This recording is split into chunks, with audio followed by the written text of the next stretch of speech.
What's up everyone, I'm Hunter. And I'm Brother Daniel. And we make two halves of the same idiot. Welcome to Amateur Hour everyone. I wanted to start this video by introducing myself a little bit, telling you a little bit about how I became a game dev, and the journey that I've taken the last year and a half. This video is going to be full of failures and excuses. I intend to talk a little bit about how I met Daniel and why we started working together and things of that nature. So let's get into it. So to start off, I'd like to say that I've been interested in game design and game theory for a really long time. Even to go so far as at 14, I designed a game. Now at the time, I did not have the skills or ability to actually sit down and code the game and make it. But what I did is sat down and drew everything. I drew all the characters, weapons, monsters, maps. I wrote down how each of the cutscenes was going to go and all that kind of stuff. Once I finished everything, not having the ability or skill to actually do anything with it, I just loaded it all up in a binder and never touched it again. Now during this time, I also started to dabble in games that allowed you to create your own content. I'm also reading books during this time about game design, about how they do 3D modeling and about how they work through their processes and stuff. So fast forward quite a bit, and when COVID hit, I got laid off from my job. I told my wife that I didn't think I was going to go back and that I had decided to pursue game dev seriously. I sit down and I start taking some courses on Udemy. I start looking at videos on YouTube. I'm trying to learn as much as I can about game design. Now, my plan at the time was spend 6 months learning as much as I can. Spend 6 months actually producing a game. And then in 1 year, I would actually be working my dream job and making money doing it. Now, some of you may already know that that dream is a little more difficult and it takes a little bit longer than that to actually start pursuing that. I started out taking these 2D design courses over at GameDev.tv because I was under the impression that as a solo developer, being able to produce a 3D game would be near impossible. Then I found a game developer who's producing a cool little game called Games and Magic and stuff. Michael Kocha was in the beginning by himself and he was creating a 3D game. And I thought, well, if this guy can do it, then I can do it. So I switched gears from 2D and pixel art to 3D and Blender. And this is when I discovered that I absolutely adore 3D modeling in the whole process. And I discovered that that's really where I enjoyed the game design the most. The reason that I finally sat down and decided I wanted to do game design was I had an idea for an RPG.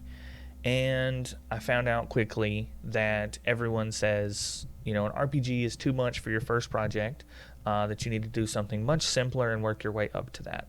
So I said, okay, well, what if I just do a 3D platformer? And then I was like, well, I'm wanting combat and I'm wanting all this other things in the 3D platformer, so maybe I need to back it up even further. So I decided on a real-time strategy game. I sat down and I was making models and I was following a tutorial for the real-time strategy game, and I just quickly found out that I didn't understand the code. So I pulled back and said, what if I just do a 3D chess game? And I realized, again, I'm in a situation where I don't really understand the code.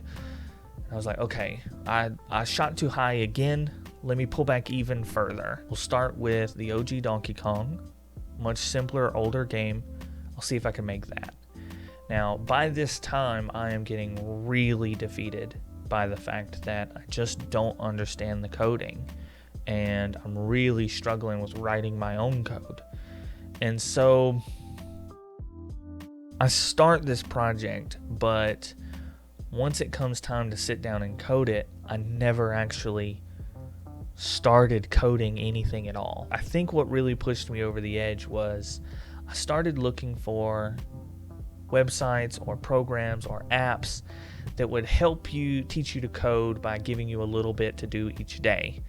And one of the websites was Code Wars. And to gain access to the website, you must first solve a coding problem.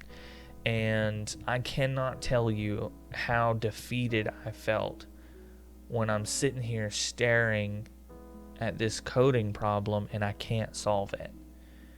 So I think that was the last nail in the coffin that just sent me over the edge, where I started to feel like I'm just not smart enough to do this. I don't deserve to call myself a game dev. I don't deserve to pursue this job because I can't do it.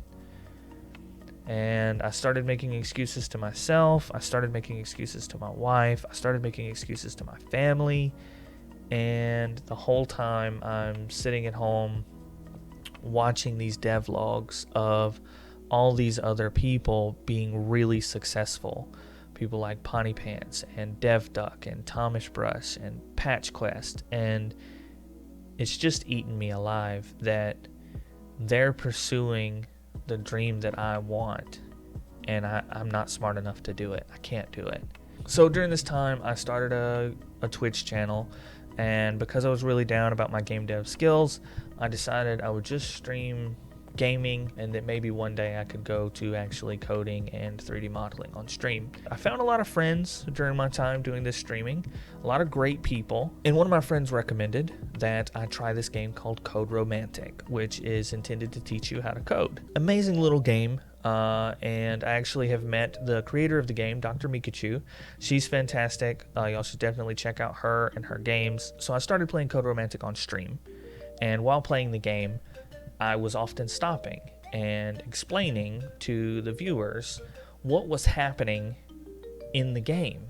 And I would stop and I would walk them through like what the game was talking about regarding the code, and what this meant and what that meant, and proper syntax, and what you use here and what you use there, and those kinds of things. And when the stream was over, I realized like I actually do know some stuff about coding. Like, I actually am kind of knowledgeable about syntax and about what this means and about what that means. Maybe I can do this. Maybe I am good enough to pull this off. I had already met Daniel through streaming, and he was also streaming gaming at the time, but he was starting to get his feet wet in game development, and he was doing a few projects on his own on the side, and then we both decided separately that we were going to try a game jam here or there. The game jams didn't work out for extenuating circumstances and other excuses, but we decided to work on a game jam together, which again we weren't able to finish, but we decided that we worked well together and that we would work on another game. Now, unfortunately, we've had to put that game on hold. Daniel did get sick, giving him some time to take care of his health and get better and things of that nature. So at the moment, I decided to work on a smaller project and work on it on my own. Now, this project I'm going to start highlighting it in the next video. I'm hoping that I will have some actual footage to show you and some actual progress that I've made. The basic gist of the game, you are an AI who is slowly getting smarter and eventually decides to take over the world. So that's the ballpark pitch, but you guys will have to wait until the next video to see all of that. Thanks so much everyone who stuck around and put up with all my rambling and going all over the place, but I kind of felt it was important to talk about the fact that not all devs are out here nailing it, and not all devs are out here and code just appears on screen because we want it to. There is a struggle and there's a learning curve, and I felt like it was important to highlight that motivation issues and struggling for long periods of time can be part of the process. But yeah, so thanks so much. I really appreciate it, and I will see you guys in the next video.